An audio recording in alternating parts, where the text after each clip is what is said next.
Bianca Puglisi. Woo! Yeah! Woo!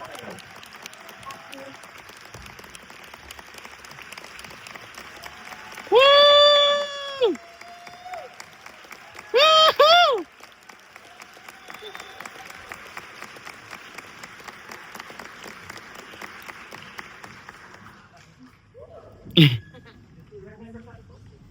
Hi, you got to turn each one on. Hello, hello, hello. Right. Yep, testing. Good. That should have woken you up. So we do have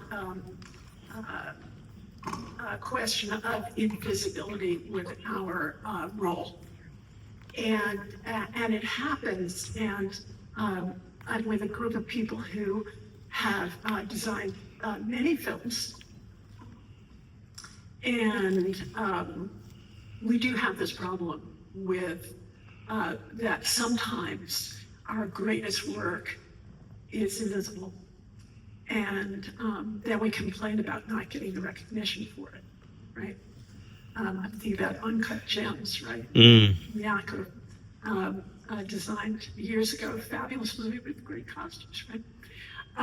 But in terms of invisibility, so we do have this issue, and I think where it really surfaces this year is with Deborah Scott.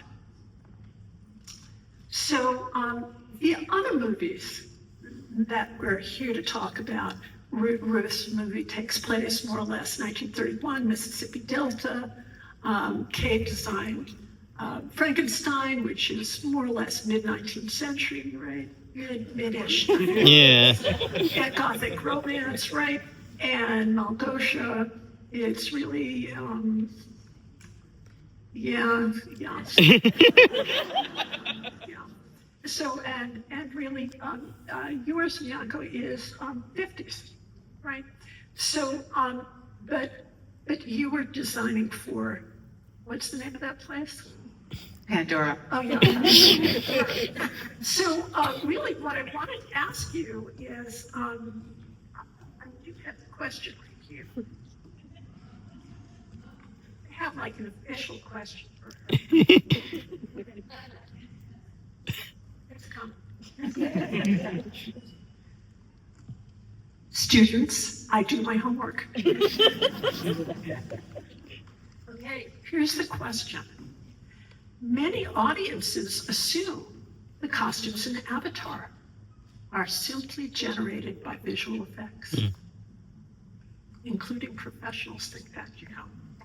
What aspects of your work remain invisible to the public, but are absolutely essential to making those digital garments believable on screen? And the second part of that question, because then we'll talk to everybody. How did you translate traditional costume design practices, research, sketching, textiles, construction, into a performance captured environment where the final garment exists primarily as a digital asset? I know that's a mouthful. Can you say that really short? That's going to take the entire hour. So. Yeah, you have about a minute and a half. Okay. I think it's a combination of two incredible worlds, right? And it's like being able to have experience doing costume design for many, many movies, but also like getting in there and really being able to establish a new world with James Cameron and the production designers, and looking to create something that hadn't been done before.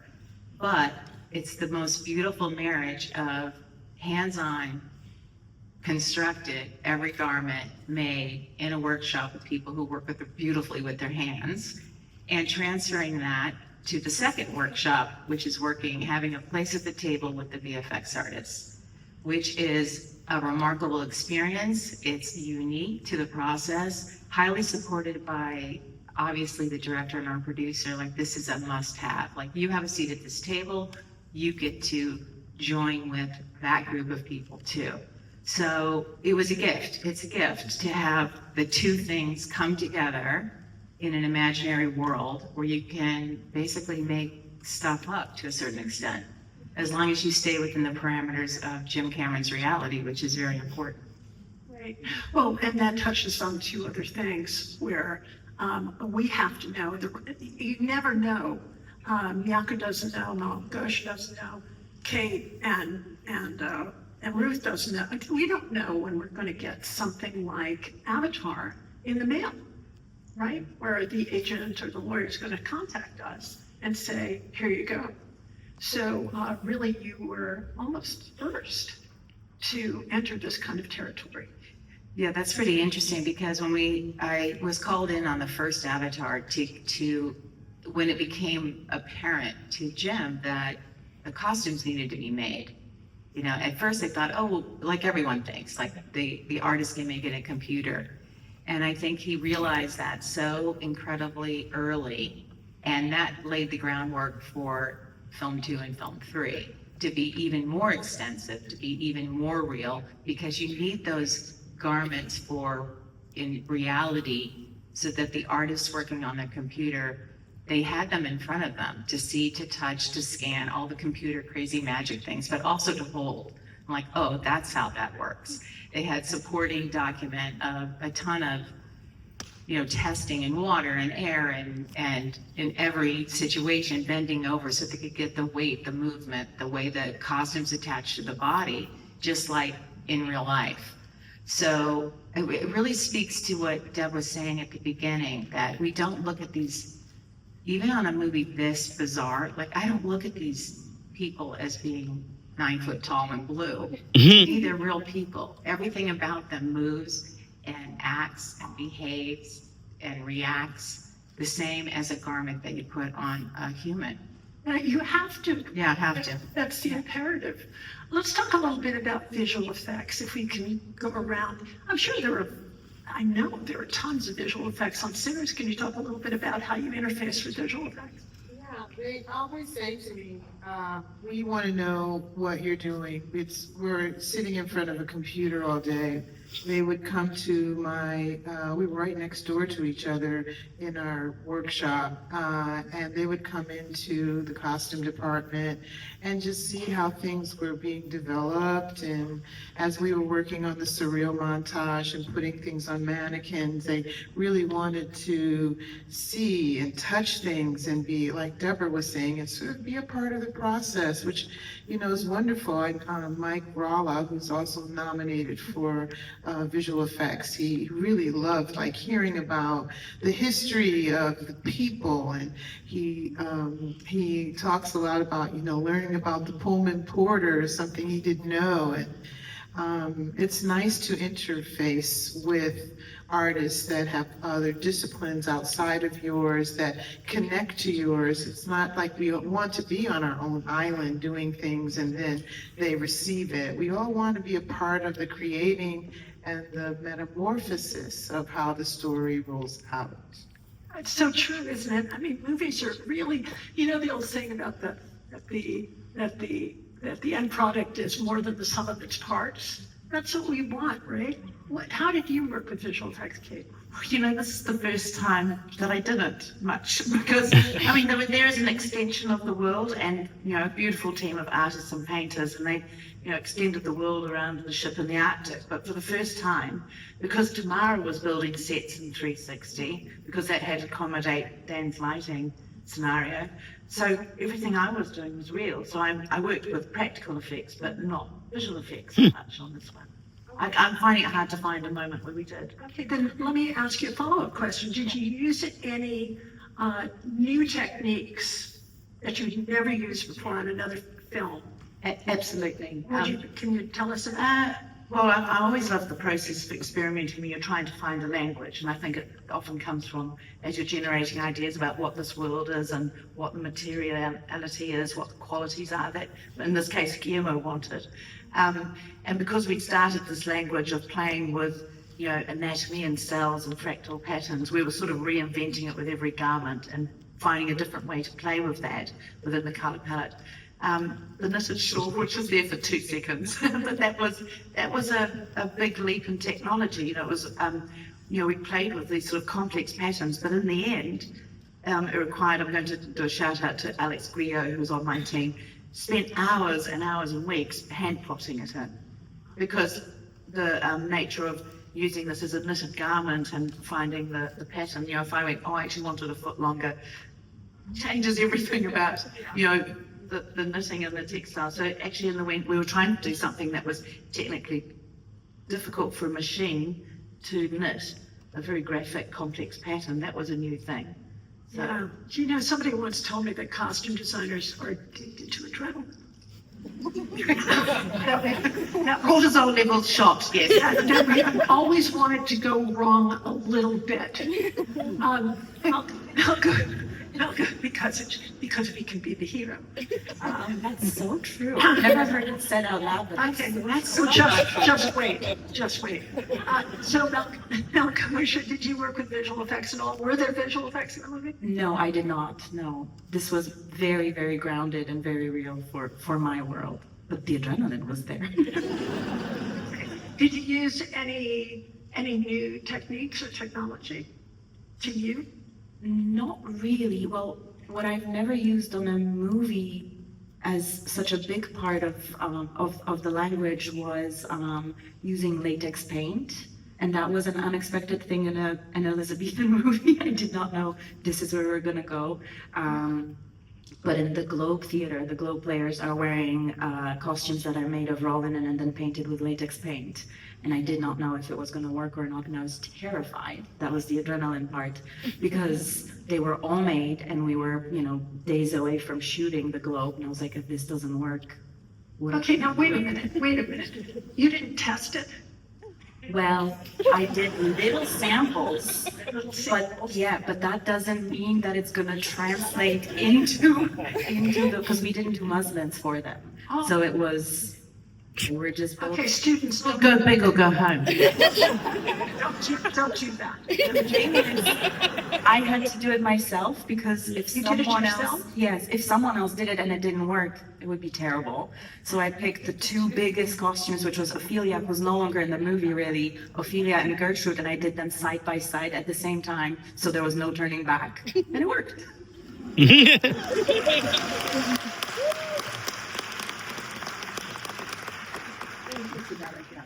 Okay, Miyako, did you work with visual effects? You must have had visual effects. We did. I mean, just for the sheer amount of people in the audience, it's one of the biggest scenes is Wembley, and there's thousands of people in the audience, and just to kind of multiply everyone, I think that's where we. So it was crowd replication. Yes, How I does think that- more than how does that anything, I work? think that's kind of what we. How does that work? Tell them how it works.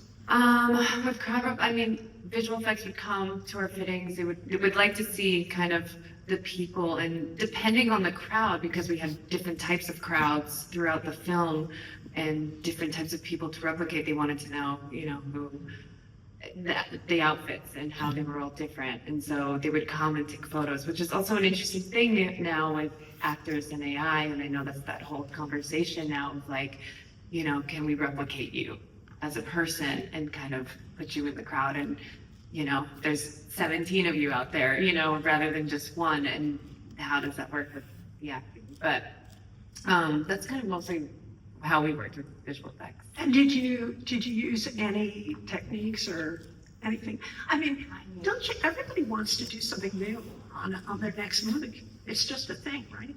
We all I think it's sometimes just so sick of doing what you did do, yeah. as much as anything. Like we've had, maybe too much latex. I certainly go, I've done with, certain Oh material. gosh, no more latex. No more latex. What? Latex is amazing. I wish I could use latex. More latex. So, let's talk about the period. Let's talk about authenticity and what authenticity means. Now, I hate those people on the internet. Talk about how wrong we got everything. And then we always get everything wrong. But do we get everything wrong? Or what is it really our job, Miyako? What is really our job? To make sure that the actors are real and in their character. I mean, I think that was a big one, I think, for us in figuring out the world of Marty, is making sure it was authentic to the world of New York and the characters, you know. And how much research did you do? A lot, years, but I knew about this film a long time ago. So I started this project, you know, 5 years ago. I knew about this a long time ago. Yeah, so I knew about the period a long time ago. I had extensive time to research. And there was a lot of research to do because it was a big world, and it was the whole world. And so just understanding the world at that time, 1952. So how long were you doing research? I really got into it probably 2 years before, but I was working on other films at other time periods. So You mean the other films were paying you to do the research on yours? Well, no, but you know, it's like you're prepping another film that's another period, but while you're there, you're kind of like, let me just see what this is. You know, I knew that this is coming up a year ahead, so I'd be like, okay, I'm here now, but I'm going to look just in case. Yeah, I need something later. The terrible thing about being a designer is the minute they tell you, you start working. Yeah, it's too late. The It's research too is there's never time for research, so you have to know to do it before. That's always. The minute they say, I think I'm going to do Sinners, I think we're going to do Sinners in 2 years.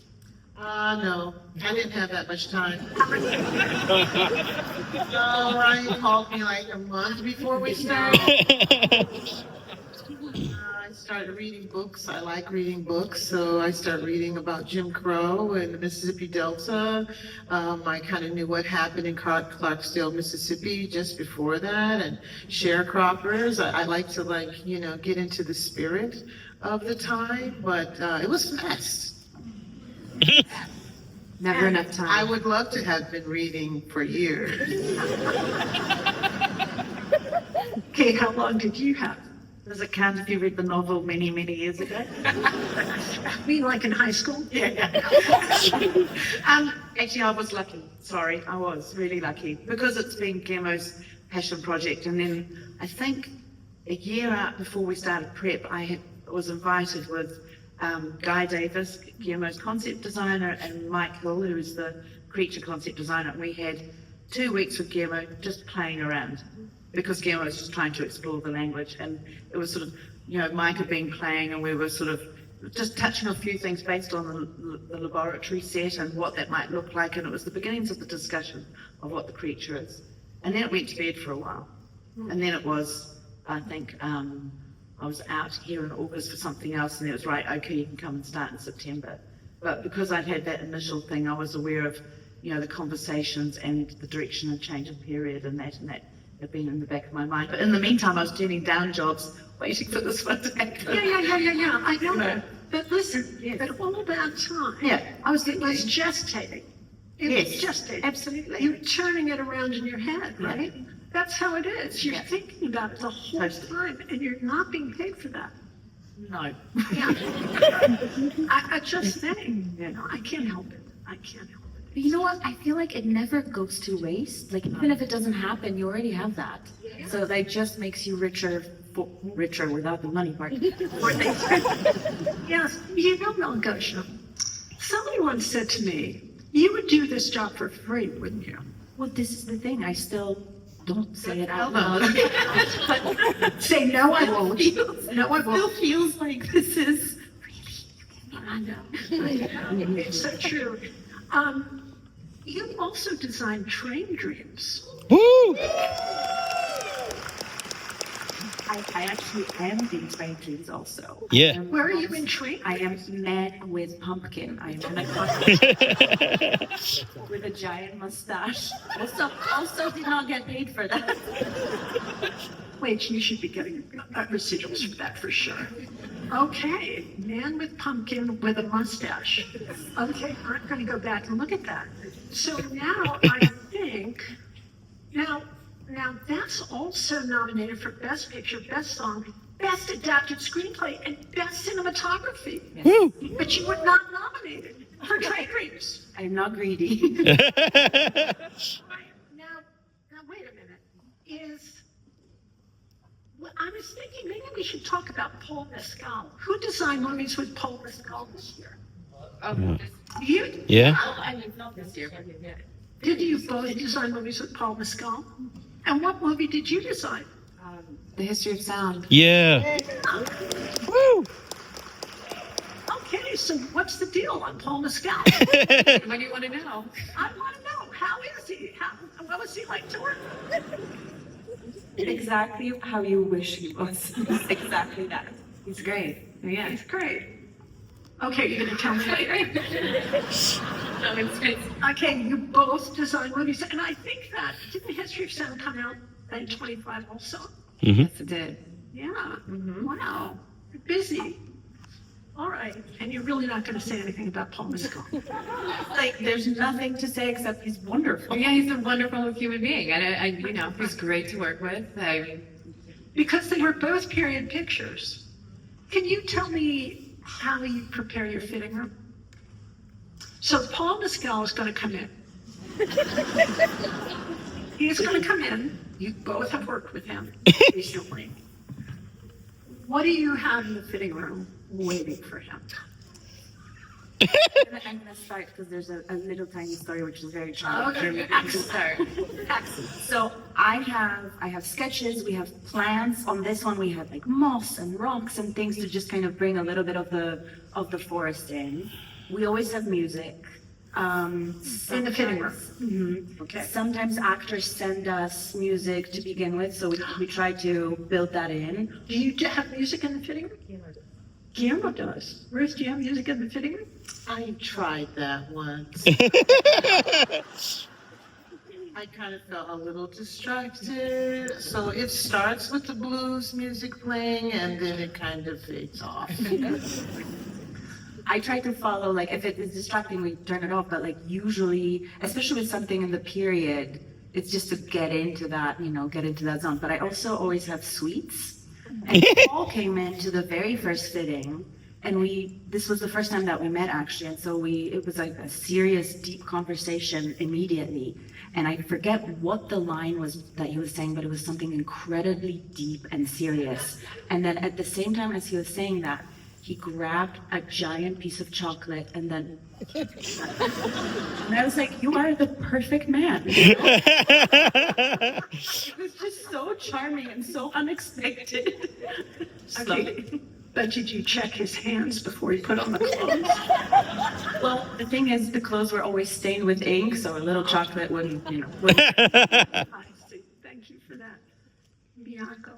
With Paul and just With in Paul, general. not I mean, with Paul. I think about the history of sound. Our fitting space wasn't great. We were in a kind of broken down WeWork building. I remember it was like a tiny 8x8 glass Yeah. room. And usually, a lot of times, sometimes depending on the productions, we don't get the nicest of spaces. We always have to make do with what we have. They always kind of put us in an area which doesn't usually work for us. I remember the fitting space was like it was all windows. So we're like, so how are we going to do fittings when everybody in the whole building can see in? How is anyone going to change in here? So I remember we had to cover them. We covered them with newspaper. I remember because we didn't have anything. We're like, okay, well, he's coming in. We got to cover the walls with newspaper. And so it was a very tight, intimate space. And so there was no work for even a partition, but we made it work. I mean, he said, he's such a lovely guy, normal and just Normal, so. but now we know he likes chocolate. He loves sweets. Him and Josh really they were really into the gummy Jolly Ranchers. They loved the American sweets.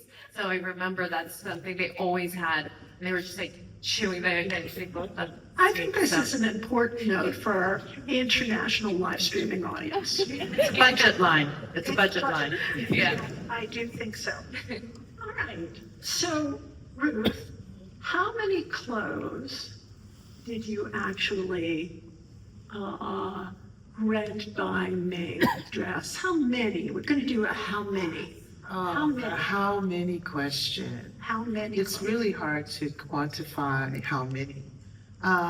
I will say though, I was working on a film, Blade, which Yeah. had several scripts that were written, and one of them was 1928, Louisiana sharecroppers. So we started building clothes, as Blade's a vampire film.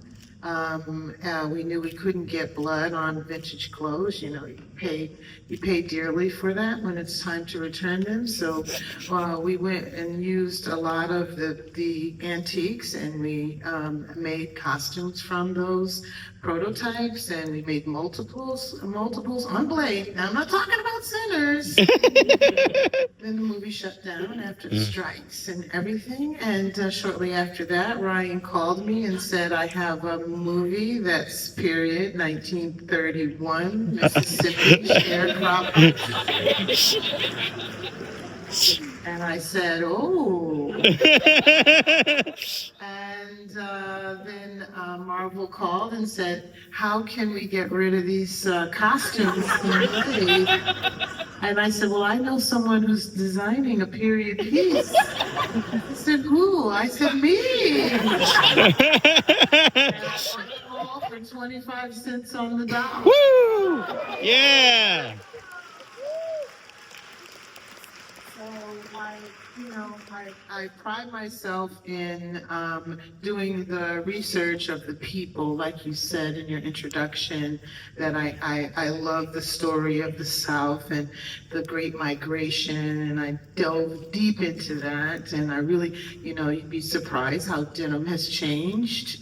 And so it's very conscious of aging and sweat. And then he said there are vampires, so, so I can't quantify it, Deborah. I really can. It's actually, me bringing in the research on something that I did, and then applying. Sure. We never got a chance to apply what we were building to Blade, but we were actually prepping sinners. It's a wonderful story. Thank you. Kate, so how many? I mean, the film is so memorable for the leads, but how many? And it's not that I'm interested. I want them to know. Again, I'm not good with numbers. I think we had, for the main cast, we sort of had 70 main looks, but then there's the repeats and the stunts. So for our creature, even for me as bridal dresser, probably about 9 repeats when you count dead mannequins, stunt dolls. Wait a minute. 9 of the white dress? Yes. Yeah. Wow. It's a lot, yeah.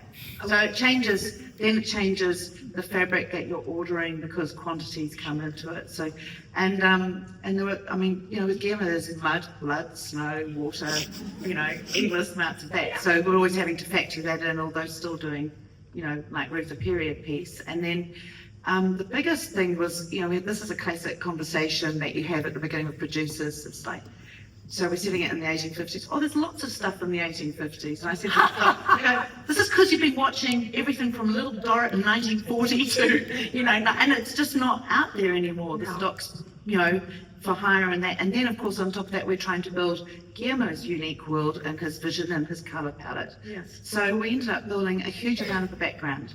So all the sailors, all the stuff for the Crimean War, the funerals, the weddings, a lot of the street scenes. So, but all of that had to keep when I work with Guillermo, the background are very much a part of the language of the whole film. Of course. It's part of the landscape and Of course. color palette. So, just like everybody. Yeah. So there was a lot. A lot.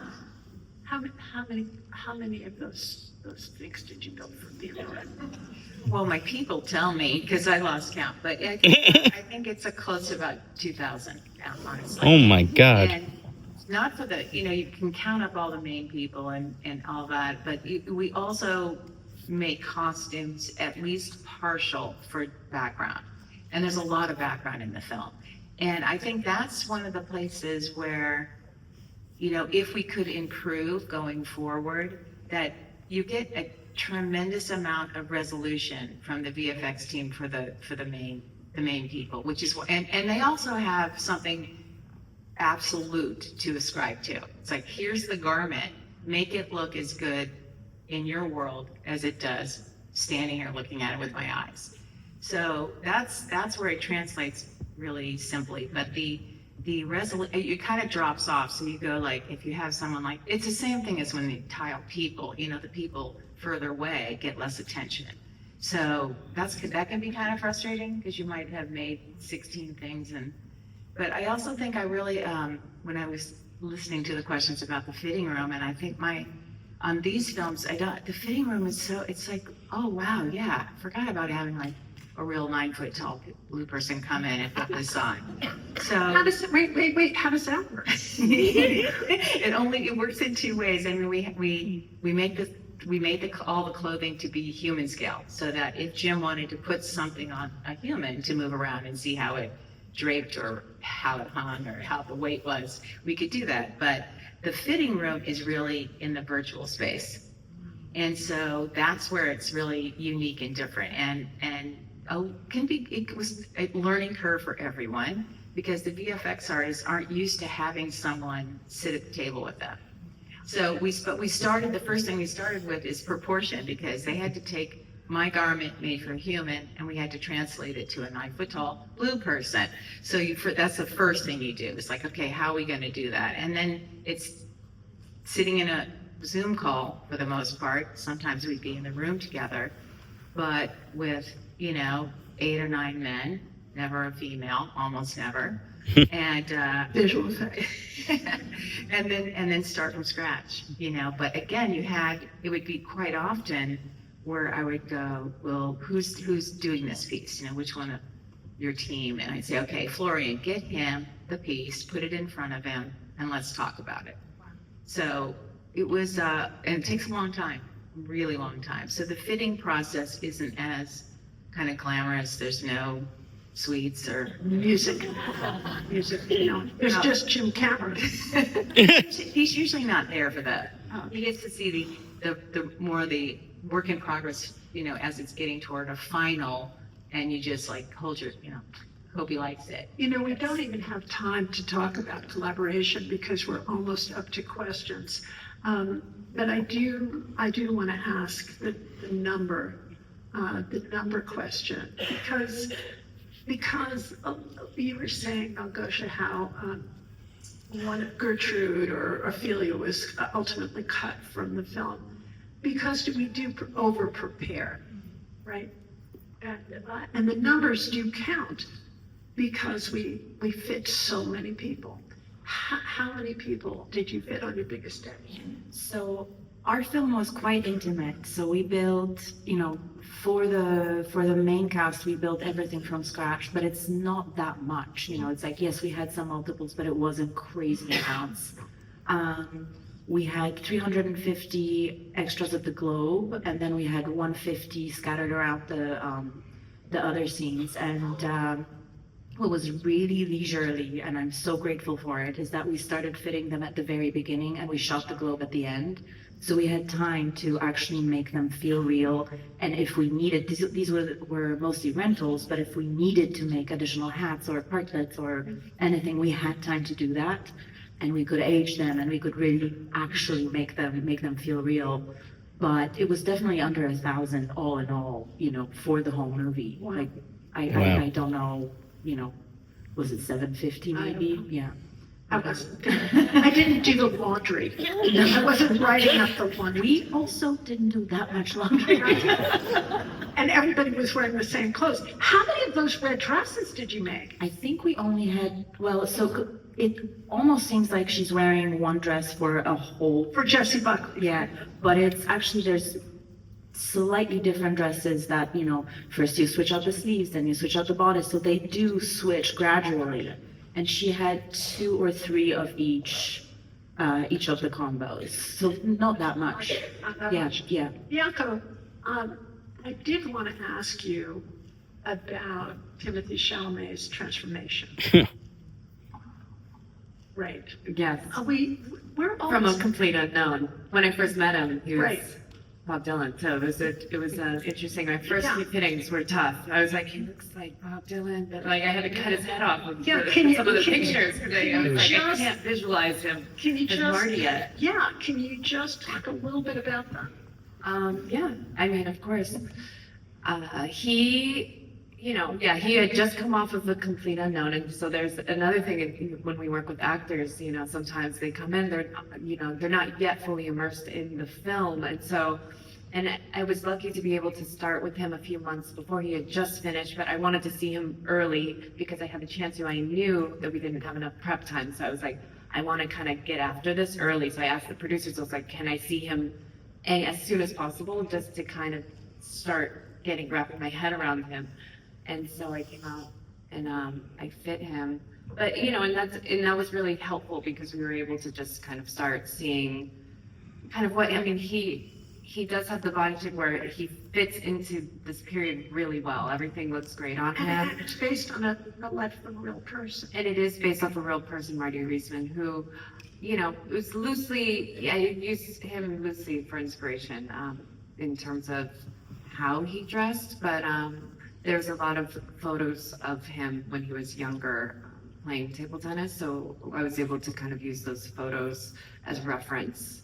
But then also once you meet your actor too, it also informs so much about the character, and I think that's something too. I think a big part of what we do is, you have this idea of the character, but then you meet them, and then sometimes that can change everything and how they walk and how they present in the clothing, and so you kind of need to see even the colors and some things don't look right on someone. So I remember sometimes it can take 2 or 3 fittings just to kind of get it, because I remember with him the biggest difference was the hair. I remember it was once we figured out kind of his face and the glasses and the hair, and that really transformed him, because he was Bob Dylan for me, and it was really tricky. So and he looked collegiate and young. I mean, I was I have to figure out how to make him Marty, what is going to make him Marty, and that was a big challenge for me. And what about Timothy? Was he into it? Was he helpful? Was he there for you? Did he talk to Josh Safdie? How did you get there with him, or was he impossible? No, to me as a professional, I will say was very patient with me and Josh, and he was very open to any ideas that we had. I think that he was really helpful with us. Just in terms of that way, I don't think he had a lot, because Josh and I had such a strong idea of what we wanted between the two of us, that I think he was okay, whatever you guys want, let's try whatever I'm willing to try anything that you know. Okay, that's very good. That's very want to know. So he'll go on the good list. He is on the good list. Very professional. He's very great to work with. Oh, And that's not always the case, as we all know, which we will not We talk have about that everyone, list but The do not help list. All right, so we have to go to the audience questions now, regrettably. So, Ruth, what was your worst moment on Sinners? Worst moment Yeah, the on worst Sinners is when we got to the train station and the production design of the surface of the train station, the walkway, turned to dirt and mud, and it wasn't dry yet. Oh, And I had all kinds of people of all ages, in these costumes, and the mud, it was mud. And I looked at the production designer, Hannah Beekler, and I was like, what the, what? I said, there's a lot of people on their way here to set. This is not dry. And they can actually hurt themselves. They could slip. It wasn't so much I was actually really frightened for some of the older people too, who would be walking. It was thick.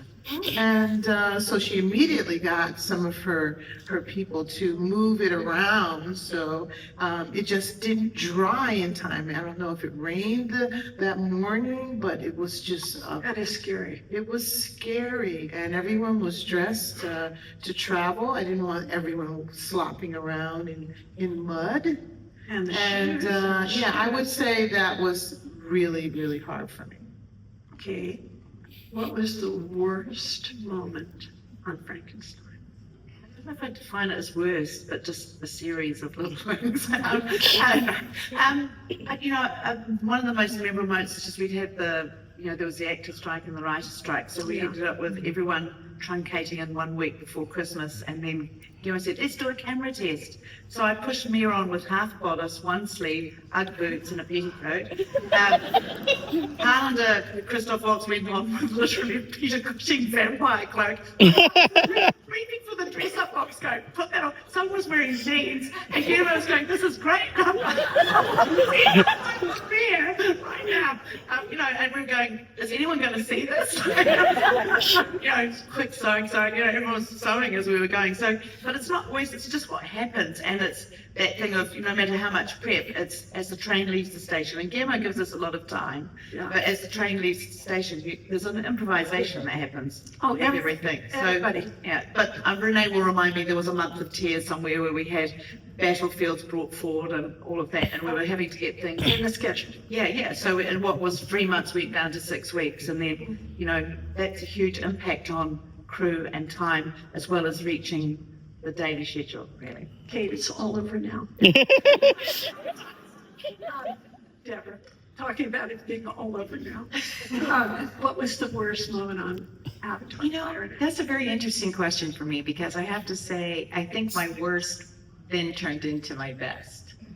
Okay. So I know that's so boring, right? Okay, I'll take that. Okay, but it was really about trying to design Neytiri's battle costume for the end, and I designed it 3 times. So, and each time Jim wasn't quite happy with it. He'd go, okay, and then we'd make it, which takes a couple of months. Then it's just not. So really what it was that it was the worst moment, because we were almost at the end, and there was so much pressure to get it done, and it was so important. And I think it was because it was so narratively important. It wasn't that the costume wasn't pretty. It wasn't that, it was gorgeous. It was perfect but it didn't hit the narrative note that it needed to. So when we got to that finally, and there was major time crunch, a couple of weeks, and in movies like this, that is really short.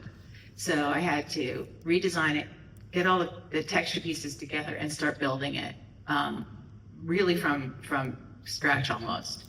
But I wanted to keep certain things of the original intact. The back was all the same, and it was sort of like refitting and remaking the front piece. And so finally, it came together, and I think, with his guidance, with Jim's guidance, and kind of not being quite settled what I thought the costume was saying and what he wanted it to say, and getting there, it became like an incredible moment for me of like, I did it. Of course, we got there. Because it's the director, isn't it? It's the director. You want to make, it's their vision that we're. Well, he was right. Yeah. He was right. Well, it was right for him, right? Yeah. Mm-hmm. Well, Gosha, what was the worst moment? So mine is weirdly connected to Avatar, actually. Thank you. When we were shooting the Globe, the balcony sets they were extended, and so there was a lot of blue paint. And it rained before we put all our extras in there, and I don't know what happened, but that paint was not latex paint. So it was dripping blue on our background performers, and it was costumes were turning blue, and it was They were blue people. they were. So we were running around. There was a Tesco supermarket nearby, and we bought all the towels that were available. Just padding, and like tapping on the costumes. These were rentals, so we were like, Oh my God. this is double the budget. It's a very bad story. Yes, but it was fine. It took all of our crew to, and obviously the art department felt terrible, and it was, words were said. It was the art department that didn't have the drive to try the models. The same people. I don't know, I'd look up that name, but it worked to see if they're nominated. Maybe they're going to be here on the stage. Miyako, are you comfortable telling us the absolutely worst moment? Absolutely worst. I mean, there was a lot of things that happened on Marty, but as in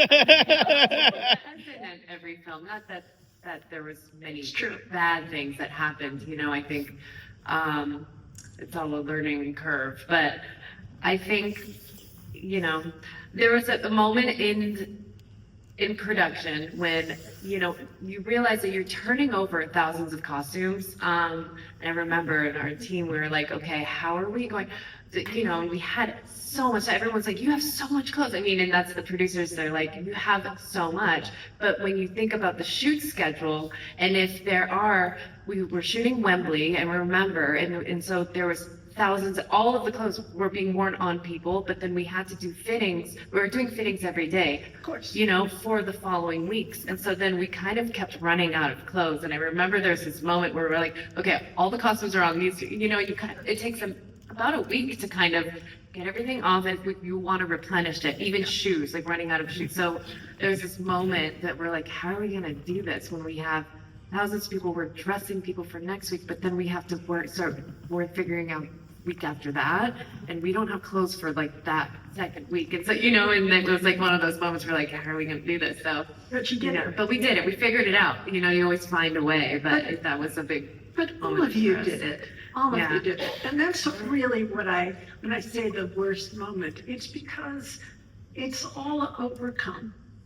It's the adrenaline. Yeah. The adrenaline. It's the adrenaline, and we kind of like it too. We kind of like it. Okay, we're ready for questions. Woo! There's no cash prize.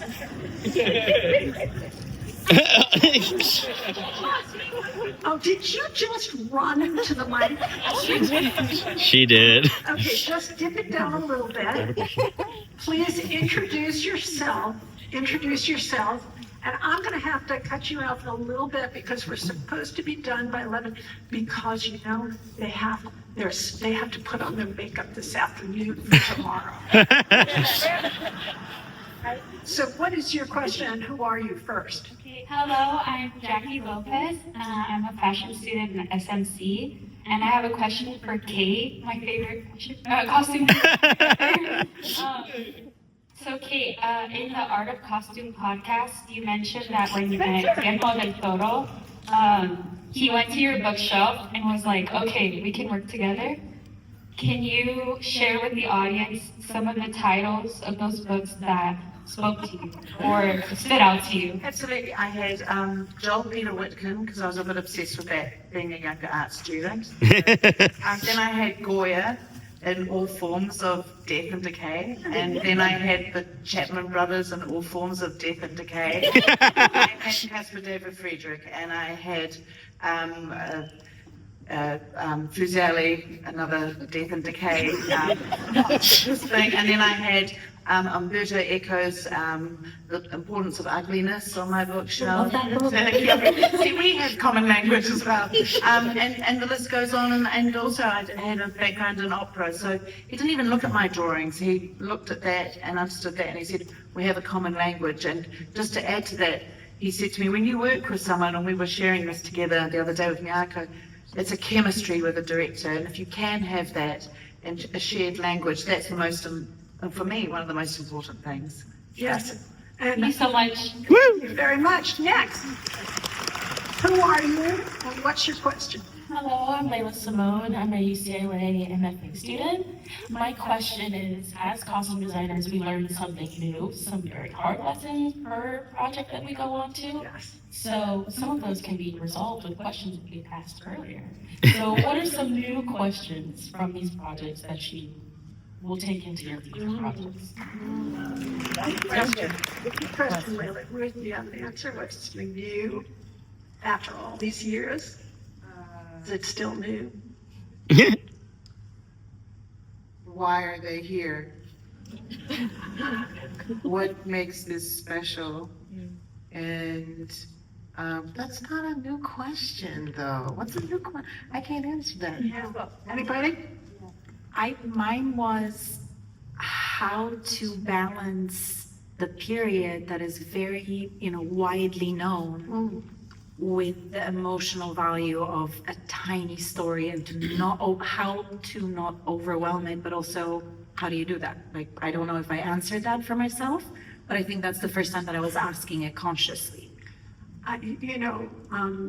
That's a great question, and I think, Maldosha, you didn't use any prints in your film. It was solid colors and quiet. And that's so on Elizabethan? There was a little bit of texture on Anya's, especially. I mean, on most, but yeah, it was so quiet. Yeah. Is that okay, Layla? That's awesome. Thank you very much. Hi, I'm Jamie Costin. I'm a UCLA alumni and local 705 costumer. And my question is for Kate Hawley. I love Victorian time period, and I would love to know how you designed all the beautiful and intricate headpieces for the movie. You know what, it starts with the text, with Guillermo's script. And, you know, if we talk about headpieces, obviously we started with Elizabeth. And one of the first lines, you know, with Victor's perception of her, the way he looks at women from his point of view in his story, and they're either Madonnas or mothers and that. And we were playing a lot with religious imagery and imagery of angels and demons. So, but also at the same time doing historical research, I was looking at the shapes of headdresses, and there are some extraordinary sort of feather headdresses, but we just sort of pushed that idea and played with it to work within the language of the film that we were doing. And then with all the ephemeral, you know, the language of colour that we used in the veiling, we extended that as an idea of memory, and that went into the background as well. So we kept that language going with all the language of hats that we used. Thank you for that. Beautiful, thank you. I think everyone here should understand, because of the way that my colleagues are speaking about the director, we don't choose what finally appears on screen. It is the director's film. The director chooses ultimately. And we work with them. We collaborate with them. Yes. Hi, so my name's Olivia, and I'm a studio archivist. So a lot of the work that I do deals with the costumes after they're off screen and away from the talent and the worlds that they live in. So my question, kind of related to the invisible work that is done with costuming, is if I were to design displays or exhibitions going forward in the future featuring your costumes, what is some of the work that you do that you wish were highlighted that tells the story? What's something that gets left out when these costumes are on man? Good mannequins. Just jump on this, because I've had some issues with that. Call us, please Call call us. Milena about mannequins as well. I've had a moment that the costume was backwards. Oh my God. Maybe hurts. You always have to, what I would say is, if the costume designer is breathing, you better call them. If they're even somewhat alive, I would have them come by to check it. The costume designers are the mothers and the fathers of those clothes. Right. Can that be the answer? That's the perfect answer.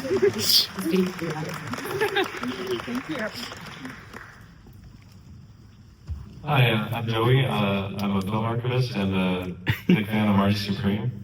I was wondering, I would love to hear about the process of choosing Marty's outfit during the final match against Endo when he wears the white.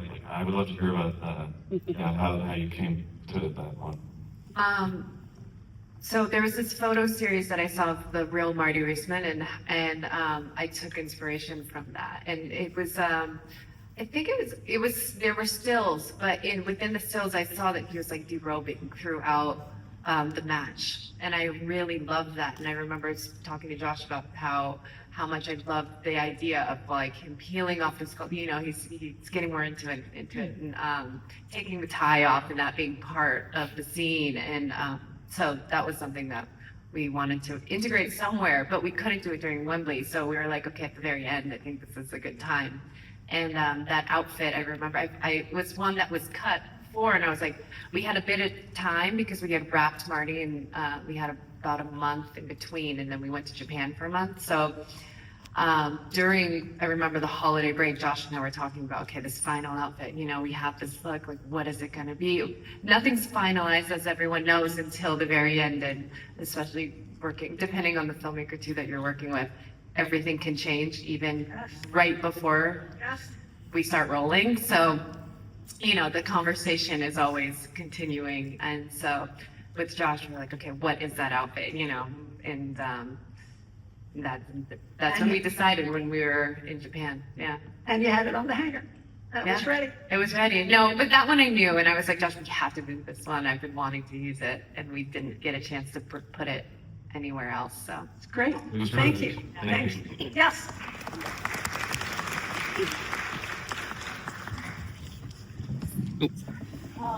Hi, my name is Taylor Aragon. I am a third-year MFA student at UCLA. My question, we had already kind of heard about two of your actors, but this year at the Oscars, there's a lot of overlap between awards, and a lot of you guys had worked with actors that are nominated for Best, Actor or Supporting Actor. So I wanted to ask, was there anything special about your conversations between these particular actors that are nominated, as the best of the best? Ruth, I had read that Michael B. Jordan wore like two different sizes of shoes, and sometimes things like that. I was really curious.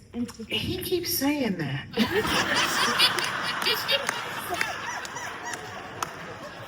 If you give an actor a shoe that's a half size too small, that'll work for the first take. I think what he's thinking is the feeling of the Italian shoe versus the feeling of the boot. And the boot has a nice wide toe box. The Italian shoe is very narrow. And so I didn't give him that. I love that he feels that way, that costume connected to character. But I did not buy him a shoe that was a half size too small.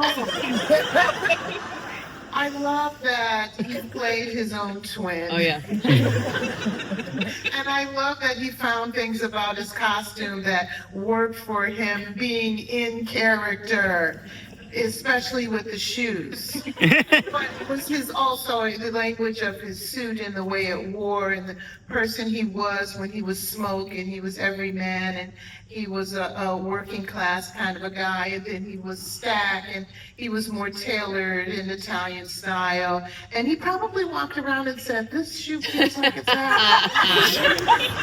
This is great." But trust me.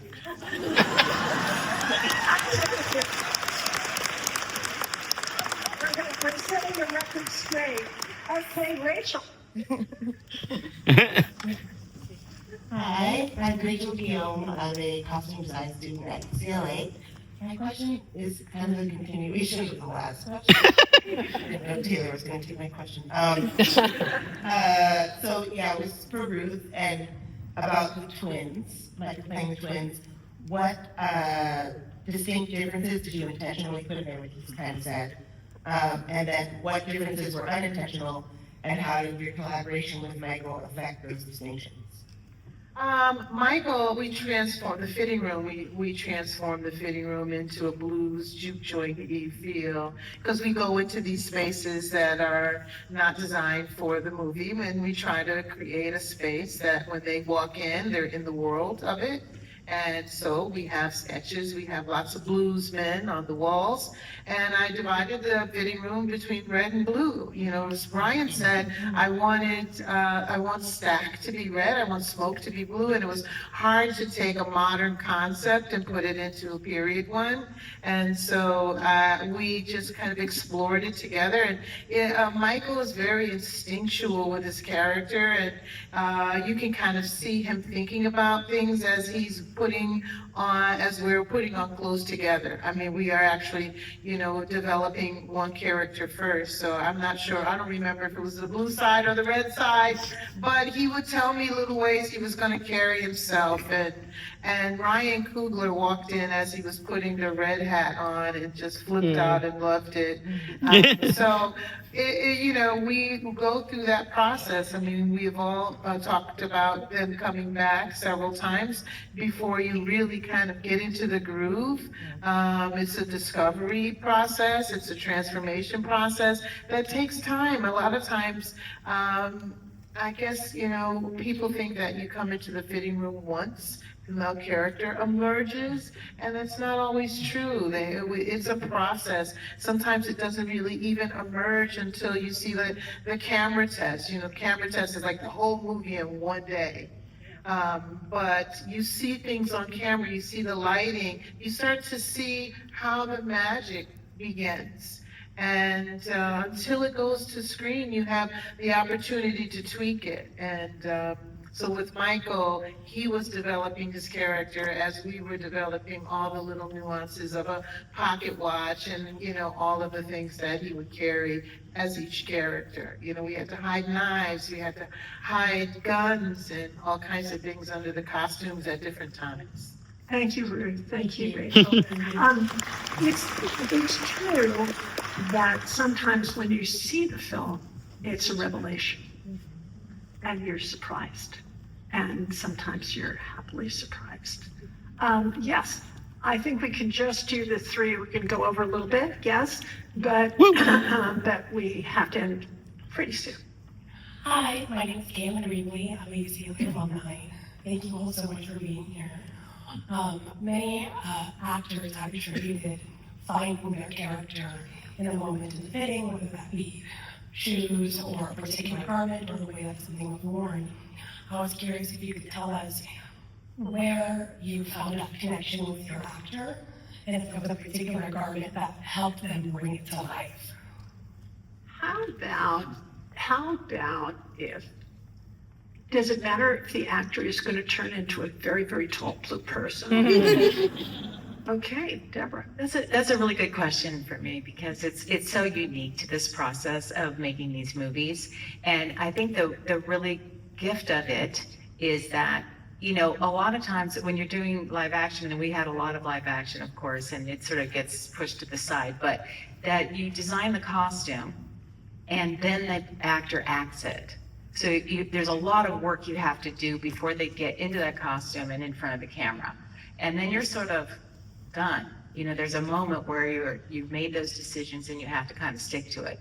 The process that I do is you get to watch. Sure, you have a costume in mind, right? You might have a start, and then you get to watch as my director puts the movie together and watch the performances. So the performances can then come back to me and I'm going, oh man, look at her, look at Una Chaplin, burst through that bead curtain. I'm gonna do this, I'm gonna do that there. So you get to evolve it. It's an amazing gift because over time, and so the process is kind of flipped on its head a little bit. So it's a wonderful way to be able to work together with an actor. Every single nominee tomorrow, every single one of the best actor, best actress, best supporting, every single one should shout out their costume designer. Every single one. Will they? No, I don't think so. Okay, we have two more questions, and then we have to wrap this thing up. No. My name is Megan Line. I'm an aging costume designer, not a student. Everyone gave it over so young. I was like, oh no. Speaking of shout outs, you know how obsessed with all of you guys I am. And I want to shout out a couple of things to each of you because you've given so much of your time this last month is not stop. Ruth, I want to shout out your aging and your dying. It's so important. It shows, I think, you get the wow moments of the sexiness and thank you for the tank top. But as a costume designer, we look at those things and students should too. Your aging is sexy and deep and real. Kate, your color, watching Frankenstein, it breathes life through me, just with the color alone. I mean, there's so much more you did with kitty litter, you should look that up. Your color is breathtaking. Deborah, I want to thank you for creating the space for this, to not be so afraid of AI and all the advancements. You created a place for us that seems real, and it seems that we are not going to be invisible because of movies like yours. Malgosia, thank you for being so quirky and so into the costumes with the slices and the tree bark and everything that you put in this, lack of money, lack of time, and I just appreciate you.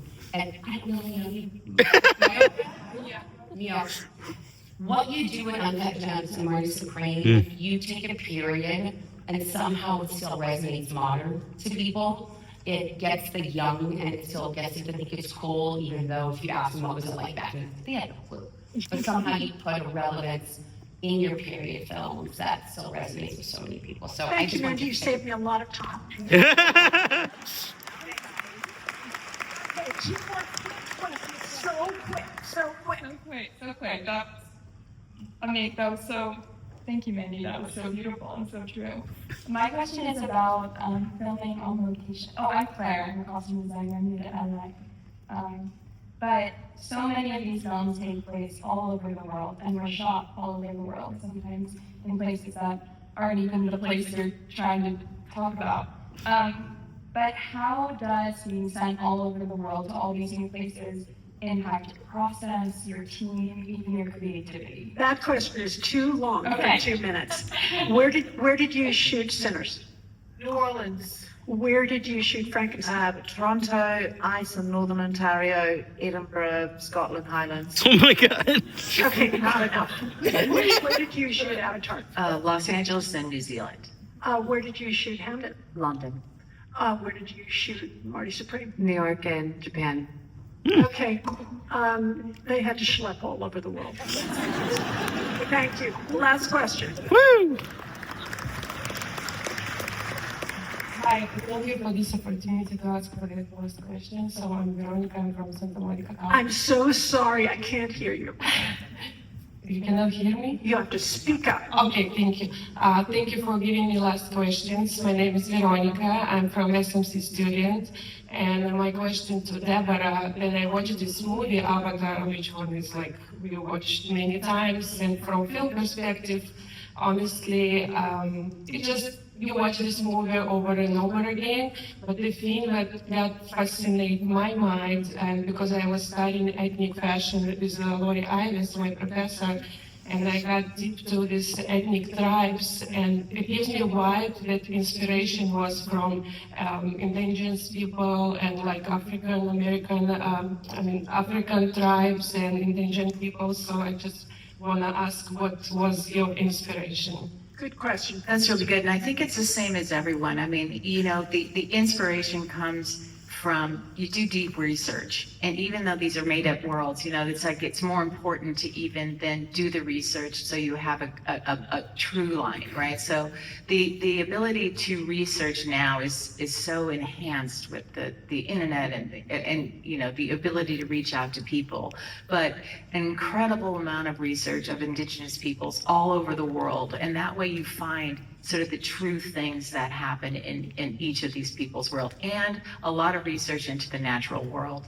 So I would look at photographs of, looking down on the earth, or a microscopic version of a leaf. So there's a tremendous amount of research that goes into it, and I think that's why we all find the truth in our work. Inspiration comes from everywhere. Before we close, I have a UCLA question. So my final question to all of you, if you have a question, an answer for this, what should costume design students be learning now to prepare for our silence? I'll speak to that for a second. I think it's the same question that's always been there, is that be open to the future. Be open to the opportunities, be open to the tools you're going to be given, be open to new ways of working. Don't shrink from the things you don't know. Embrace. What else? I remember when I first got Black Panther, and I said, why me? I had never done superhero costumes before. I'd been doing period work, and I realized what everything boiled down to was, what do you want it to look like? So don't forget to stay rooted in who you are as an artist. No matter how things change, technology, ways of doing things change, it will always come back to, how do you see it? So sort of stay rooted in that, and, gather the team that knows the technologies. I mean, you don't need to be proficient at, everything, but the art is the most important thing. It's true. Anything else? Just one of the things I'm more conscious, and one of the things that was so wonderful and special about Frankenstein was the inspiration can come from your collaborators too. There are times that we get stuck as costume designers, and if I can't draw, sometimes I'll play with draping, or sometimes I'll go back into my dye room and we'll sample and look at it from different points of view all the time. I don't have a process that goes, we start from sketch, we do this, we do this. We're moving around all the time. And often I'll go and sit with Tamara and she'll tell me, well, I had this meeting today and this changed. And I go, oh, well, that's just opened the door to another idea for me. So don't be an island. Your colleagues are they're your inspiration, they're part of the journey, and you're not one without the other. Yeah. What else? Totally. I would also say go and see art, like go see everything you can. That you walk into a gallery that you don't know what this gallery is, what it's showing there, because you don't know where the spark is going to be, and it might not be immediate, but then later it might suddenly emerge, and it's like the perfect thing, and you wouldn't have known it if you didn't walk in there. Yeah, actually, Guillermo del Toro always says, what you do is not eye candy, it's eye protein. This idea of just the world being just a buffet, and we need that eye protein. Miyaka. I mean, I guess it's just always ask questions and don't be afraid that you don't know everything. And I think, sometimes approaching new films and new projects, you're not expected to know everything. You learn along the way. And I think that's a big part of every film that we do, and just be open to being, everything. There's a trial and failure with everything, and that's how you learn and that's how you grow. And so I think there's, just always. Thank you. We're all making mistakes all the time. And with that, thank you very much. Woo!